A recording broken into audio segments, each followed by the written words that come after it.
Hello students, Hindi की कक्षा में पुनः एक बार आपका स्वागत है। पिछली 3 वीडियो जो आप तक पहुंची है वो भाषा से संबंधित, भाषा क्या होता है और राष्ट्रभाषा, राजभाषा, बोली, इन सब पे चर्चा हुई और तीसरी वीडियो में लिपि पर स्पेशली चर्चा किया गया। तो लिपि की एक और महत्वपूर्ण बात ये जान लीजिए कि देवनागरी लिपि है एक ऐसी विशिष्ट लिपि है जिसमें सभी ध्वनियों के लिए अलग चिन्ह है, सांकेतिक चिन्ह है, क्योंकि ध्वनियों का जो मूर्त रूप है, लिखित रूप है, सांकेतिक जो चिन्ह वही लिपि है। अब तो वीडियो में देख पाए हैं, आप जानते भी हैं।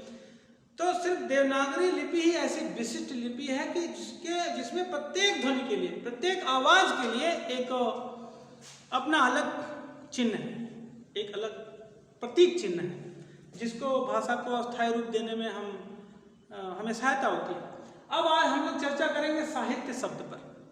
साहित्य क्या है भाई? साहित्य की परिभाषा हम किताबों में पढ़ते हैं, ज्ञान के संचित कोश को साहित्य कहते हैं। मूलतः साहित्य जो शब्द है वो सहित शब्द से बना है। सहित का मतलब संपूर्ण, पूरा मिला के, जो भी जितना ज्ञान का कोश है, यानी मानव ने, विद्वानों ने, मनुष्यों ने, बुद्धिजीवी वर्ग के लोग ने जो भी चिंतन मनन किया जिस क्षेत्र में, चाहे वो राजनीति के क्षेत्र में हो, चाहे वो साइंस के क्षेत्र में हो, अथवा वो धर्म के क्षेत्र में हो, अथवा विज्ञान के क्षेत्र, जिसमें भी उन्होंने चिंतन मनन किया, वो जो चिंतन मनन का एक ज्ञान था, सोच था, विचार था, उस सभी ज्ञान का जो संचित मतलब संपूर्ण कलेक्शन, सहित मतलब साथ, सहित का अर्थ क्या होता है? एक साथ जहाँ समग्र हम अवलोकन करते हैं, जिसको हम रख पाते हैं, उसी का नाम साहित्य है। आप हिंदी की कक्षाओं में देखते हो ना, कंप्यूटर के लेसन जुड़ जाते हैं, राजनीति से संबंधित कुछ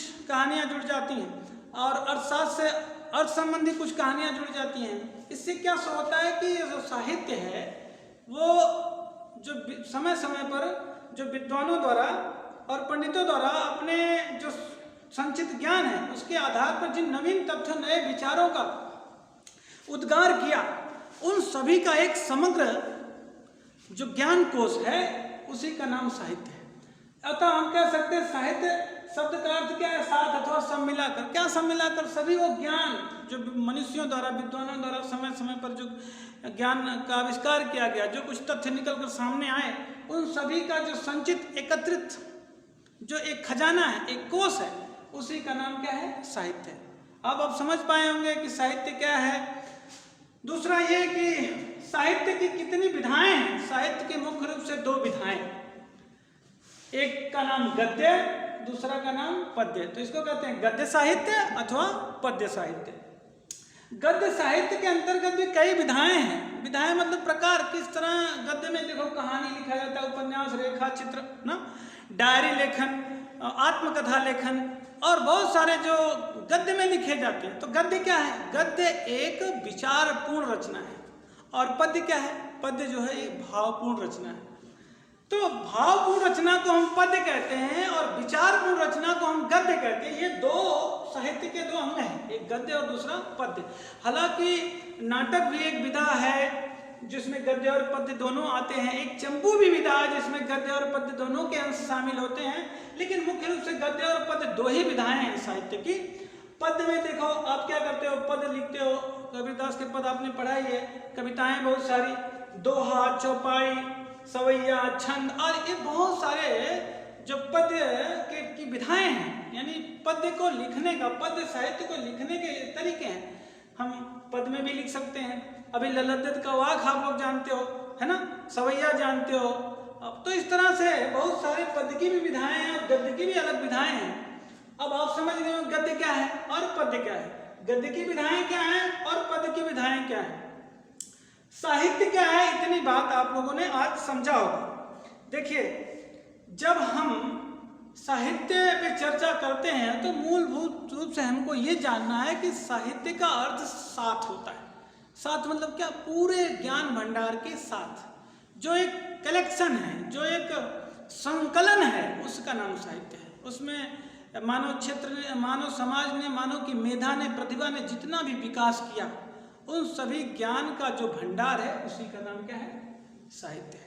अभी हम व्याकरण पर चर्चा करेंगे। भाई जब साहित्य है और भाषा है तो भाषा व्याकरण सम्मत हो, व्याकरण करता क्या है? भाषा को शुद्ध और सुसज्जित और व्यवस्थित करता है। अभी हम भाषा पर चर्चा करेंगे थोड़ी देर तक। तो जो साहित्य की चर्चा कर रहे थे, वो किसी भी भाषा का संचित ज्ञान भंडार क्या कहलाता है? साहित्य कहलाता है। तो साहित्य तो क्लियर हो गया, साहित्य के अंग भी क्लियर हो गए, साहित्य के दो गद्य साहित्य और पद्य साहित्य। अब हम लोग चर्चा करेंगे, यदि भाषा है, साहित्य है, तो व्याकरण का भी अध्ययन करना है। व्याकरण शब्द व्याकरण, वैसे संस्कृत में जाए तो बी आंग क्री धन ल्युट से बना है। बी मतलब होता है विशिष्ट, और कई कई विद्वान बी का मतलब विकार अर्थ निकालते हैं। देखो इस तरह की व्युत्पत्ति मिलती है, बी धन आ धन करण। बी में जो ई है वो या बनेगा इक्वेनिस से, आ आने के कारण, और या में आ जुड़ जाए तो ब्या बन जाएगा, करण जुड़ जाएगा तो व्याकरण शब्द बनता है। व्याकरण का मतलब होता है विशिष्ट ज्ञान को, आकरण मतलब निकालना, भाषा से विशिष्ट ज्ञान के बारे में जानकारी करना, बताना। और वो भाषा शुद्ध है अथवा अशुद्ध है, इसका ज्ञान कौन कराता है हमें? वो व्याकरण कराता है। व्याकरण पढ़ना, इसीलिए कुछ विद्वान तो कहते हैं व्याकरण पढ़ने की जरूरत नहीं है, भाषा नैसर्गिक रूप से जब बच्चा सीखता है और जब विद्यालय से पहले वो बोलता है, तो भाषा बोलने में व्याकरण की तो जरूरत नहीं होती, लेकिन भाषा लिखने में और भाषा को पढ़ने में व्याकरण की आवश्यकता निसंदेह होती है। इसलिए व्याकरण भाषा अपने स्वरूप को इस तरह ना बदल दे कि अपना अस्तित्व खो दे, इसलिए व्याकरण की भाषा के लिए बहुत ही उपयोगिता है। किसी भी भाषा को, किसी भी साहित्य में यदि व्याकरण नहीं होगा तो वो अपने स्वरूप को खो देगी जिसके लिए वो जानी जाती है, जिसके लिए उसका अस्तित्व है। तो व्याकरण क्या है? विशिष्ट या विकार। यहाँ देखो एक व्युत्पत्ति मिलती है कि विधन आकरण मतलब विकार को, आकरण मतलब निकालना। भाषा में जो व्याकरण है, दोष तत्व है, उसे निकाल करके उसे शुद्धतम रूप प्रदान करना व्याकरण कहलाता है। अथवा व्याकरण की परिभाषा यदि हम कर लें तो देखिए आपके सामने लिखा, व्याकरण वह शास्त्र है जो हमें भाषा क्या करता है? भाषा के शुद्ध रूप का ज्ञान कराता है, यानी हमें शुद्ध रूप में पढ़ना और लिखना सिखाता है। बोलना नहीं, ध्यान रहे, क्योंकि बोलना तो हम बचपन से सीख के आते हैं, तो क्या अशुद्ध बोलते हैं? नहीं, हम भाषा का परिभाषा पढ़ के आए हैं कि भाषा द्वारा हम व्यक्ति अपने विचारों का आदान प्रदान करता है। तो भाषा शुद्ध रूप में बनी रहे, वो कौन बताएगा? वो बताएगा व्याकरण। वो कौन निर्धारित करेगा? वो व्याकरण। यानी भाषा के नियम, भाषा जो शास्त्र है, व्याकरण जो शास्त्र है, वो भाषा के नियम को बनाए रखना, उसके शुद्धतम रूप का हमें ज्ञान कराना, ये